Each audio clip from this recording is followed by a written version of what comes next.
Assalamualaikum warahmatullahi wabarakatuh. Kawan-kawan, hari ini kita kembali lagi ke channel yang sangat cadas dan bermanfaat insya Allah bagi kita semua, karena kita mempelajari daripada sejarah-sejarah para pemikir-pemikir dahulu, terutama dalam bidang tasawuf dan fikih dan lain sebagainya. Tapi terlebih dahulu saya ucapkan Assalamualaikum warahmatullahi wabarakatuh kepada sahabat semuanya dimanapun berada. Kembali lagi ke channel Diskusi Peradaban.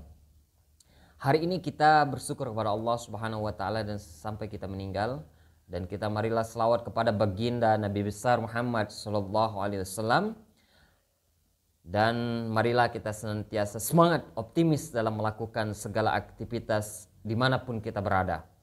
Jadi hari ini kami akan membahas tentang 20 tokoh tasawuf Indonesia dan dunia, yang mana kita mengambil sumber dari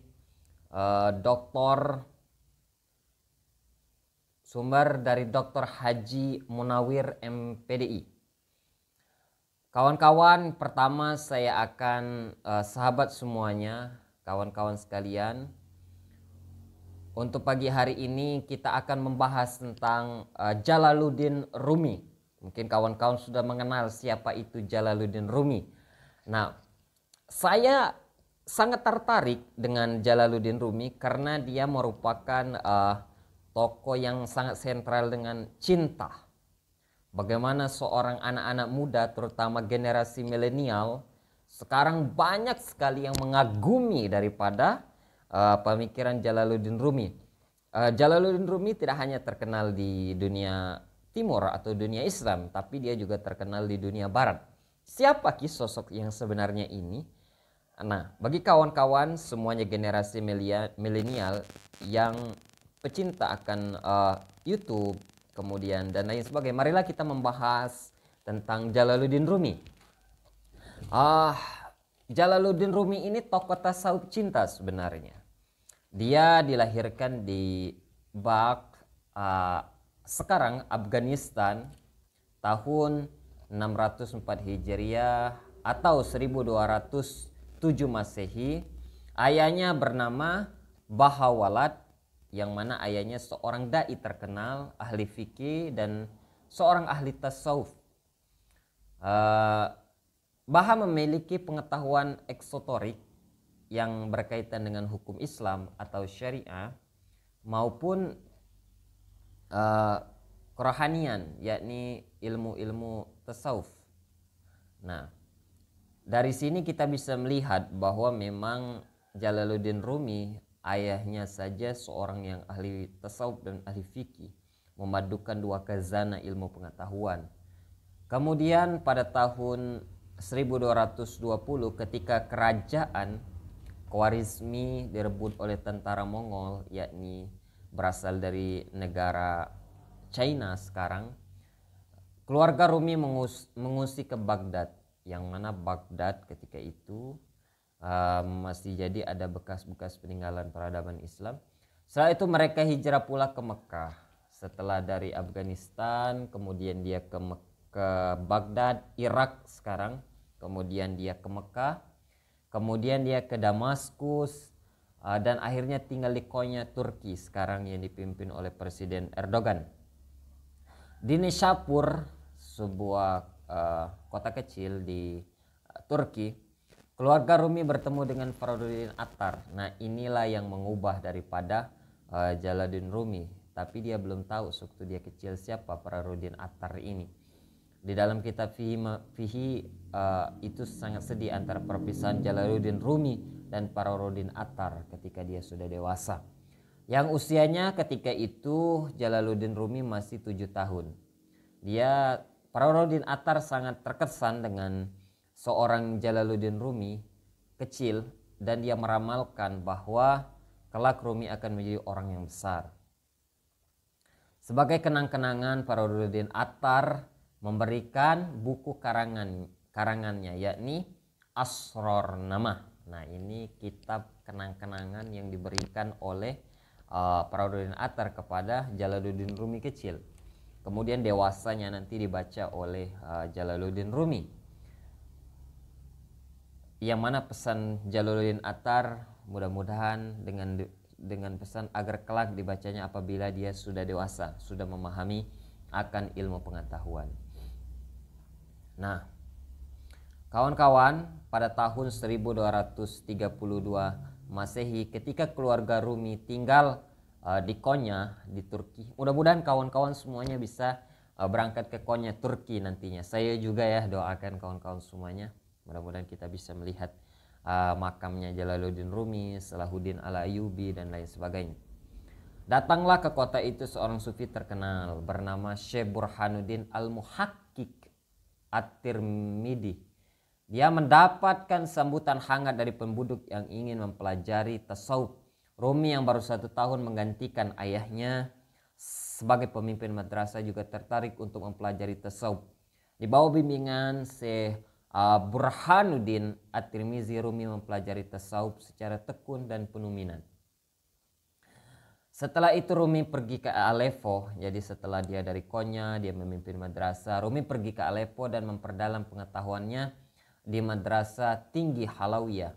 Dalam usia 33 tahun Rumi telah menguasai berbagai cabang ilmu secara luas seperti tafsir Al-Quran, hadis, usuluddin, fikih, tasawuf, bahasa dan bahasa Arab, sejarah Islam, falsafah dan lain sebagainya. Jadi memang Jalaluddin Rumi ini dia selesai dengan berbagai macam ilmu pengetahuan terutama tentang khazanah Islam.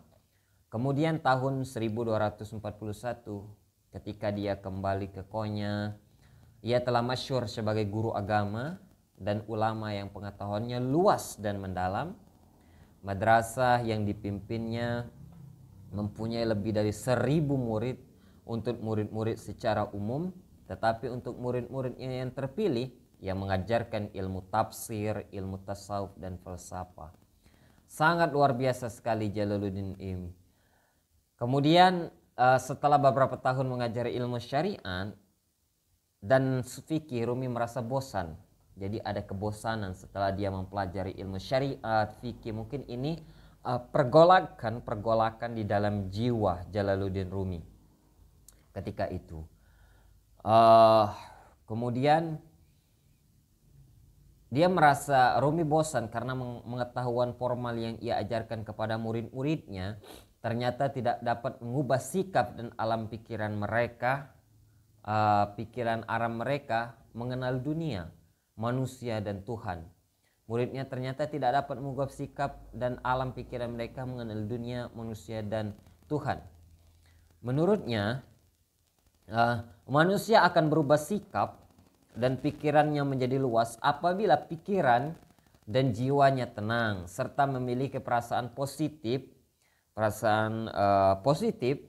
terhadap segala sesuatu. Memeluk agama apapun, kata Jalaluddin Rumi, kebiasaan dan tabiatnya tidak akan berubah kecuali jika mereka menyadari potensi tersembunyi sebagai makhluk spiritual yang jauh di dalam dirinya sebenarnya terpancar cahaya ketuhanan. Mungkin inilah awal daripada Rumi ingin mengajarkan ilmu tasawuf kepada murid-muridnya. Sejak itulah Rumi menyadari bahwa pelajaran tentang hukum agama, pemikiran falsafah dan pengetahuan formal tidak cukup untuk menjadi seseorang. Maka ia pun merasa jenuh mengajar ilmu-ilmu formal serta fikih dan syariat. Ia kian menyadari bahwa dalam diri manusia ada kekuatan tersembunyi, yakni apabila diberdayakan secara sungguh-sungguh dan akan dapat memberikan kebahagiaan dan pengetahuan yang tidak terkira luasnya. Kekuatan tersebut adalah cinta ilahiyah, mahabbah kepada Allah Subhanahu wa taala, cinta kepada Allah Subhanahu wa taala. Nah, inilah yang ingin diajarkan oleh Jalaluddin Rumi setelah dia bosan, jemu melihat murid-murid yang dia ajarkan ilmu syariah, kemudian ilmu fikih, tapi tidak mengubah sikap dan adab mereka. Nah, Rumi juga berpendapat bahwa seseorang yang ingin memahami kehidupan dan asal-usul ketuhanan dari dirinya, ia dapat melalui jalan cinta. Tidak semata-mata melalui jalan pengetahuan. Cinta, kata Rumi, adalah asas penciptaan alam semesta dan kehidupan. Cinta adalah keinginan yang kuat untuk mencapai sesuatu, untuk menjelmakan diri. Rumi malahan menyamakan cinta dengan pengetahuan intuitif. Jadi memang luar biasa penafsiran Rumi dengan cinta. Makanya banyak orang jatuh cinta kepada Jalaluddin Rumi. Secara teologis, cinta diberi makna keimanan yang hasilnya adalah hak al-yakin, hak yang sebenar-benarnya.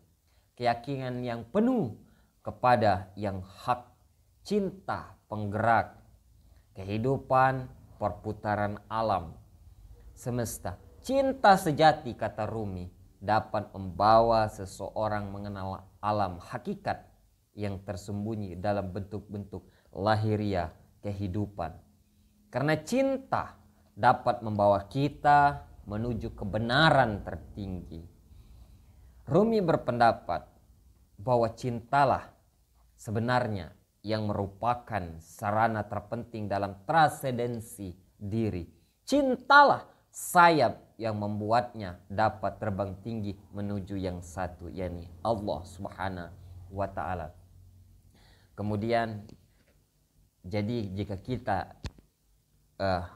ingin mengenal daripada hakikat diri kita, mengenal Tuhan yang sebenarnya, bertemu dan mengenal hak yang hak itu adalah dengan cinta kepada Allah Subhanahu, dengan cinta yang tidak diduakan, cinta yang sebenar-benarnya.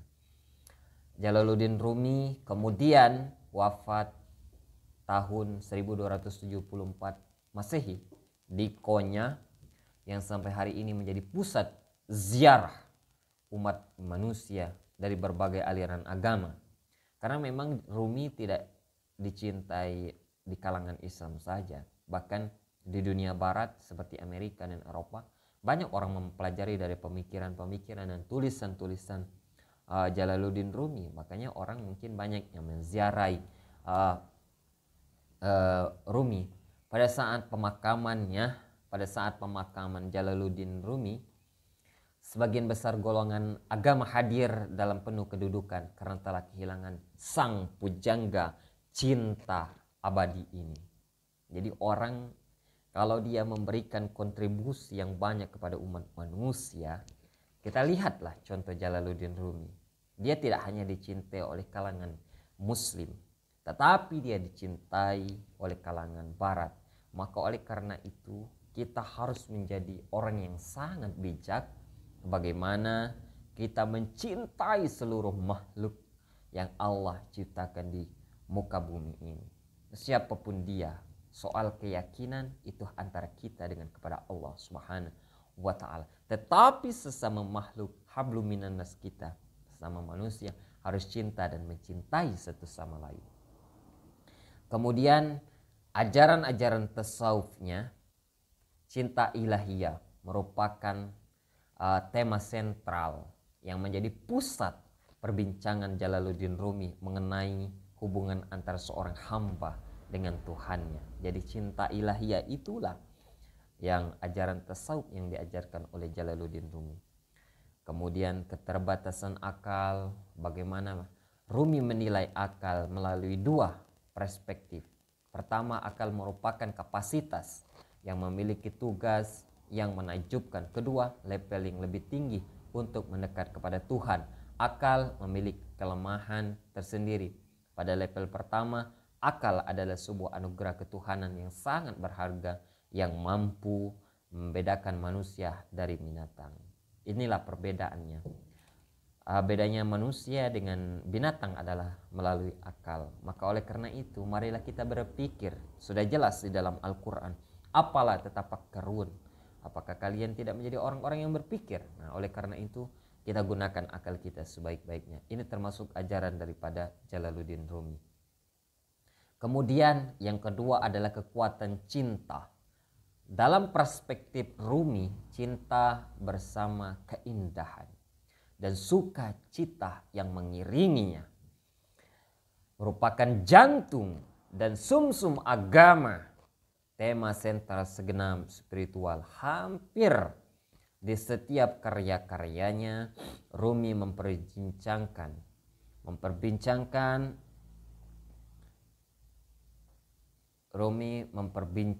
tentang keistimewaan cinta dengan berbagai ungkapan metaforis sebagai cinta merupakan ranah pengalaman yang mana jiwa manusia yang amat sublime yang tidak bisa diuraikan ke dalam kata-kata. Bahasa manusia terlalu miskin untuk mewakili pengalaman indah cinta.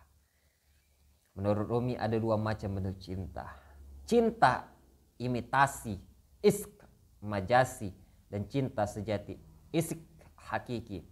Cinta imitasi adalah cinta kita kepada lawan jenis, cinta kita kepada perempuan, cinta kita kepada seorang yang sangat kita kagumi, bahkan menjadi seorang istri kita, dan segala bentuk keindahan lainnya selain Tuhan. Jadi ini disebut cinta selain Tuhan, itu disebut cinta imitasi, kata Jalaluddin Rumi, atau cinta isk majasi. Sedangkan cinta sejati adalah cinta kita kepada Tuhan semesta. Jadi cinta imitasi bersifat semu sementara dan menorehkan kecewaan bagi siapapun yang mendekapinya. Cinta sejati justru bersifat hakiki dan membuahkan kebahagiaan bagi siapapun yang mereguknya. Jadi cinta ilia adalah cinta yang sangat sejati, cinta yang abadi. Maka oleh karena itu, saudara-saudaraku, kawan-kawan semuanya pecinta YouTube, jadi mencintai manusia itu ala kadarnya saja. Tetapi cinta hakikat yang sebenarnya, cinta kepada Allah Subhanahu wa Ta'ala. Inilah yang diajarkan oleh Jalaluddin Rumi. Cinta terbagi dua, cinta imitasi dan cinta ilahiyah. Mungkin itu saja yang bisa saya sampaikan sedikit tentang Jalaluddin Rumi. Mudah-mudahan kawan-kawan membaca karya-karya Jalaluddin Rumi dan terus mendalami pemikiran orang ini atau sufi ini, yang mana dia telah banyak mengarang daripada sebuah karya-karya. Salah satunya adalah Fihi Ma Fihi karangan Jalaluddin. Terima kasih kawan-kawan. Mohon maaf apabila ada kesalahan. Mari kita silakan tulis komentar, salam dan kritik di sana di bawah. Mudah-mudahan kita terus berbagi ilmu pengetahuan, berbagi salam silaturahmi dimanapun berada. Mungkin kita saat ini bisa bersilaturahmi lewat medsos, dan mudah-mudahan kedepannya kita bisa duduk bersama dan berdiskusi lebih banyak lagi dengan sumber-sumber atau referensi-referensi lainnya lebih dalam dan lebih tastis, lebih banyak lagi kajian-kajian khazanah ilmu pengetahuan tentang Jalaluddin Rumi.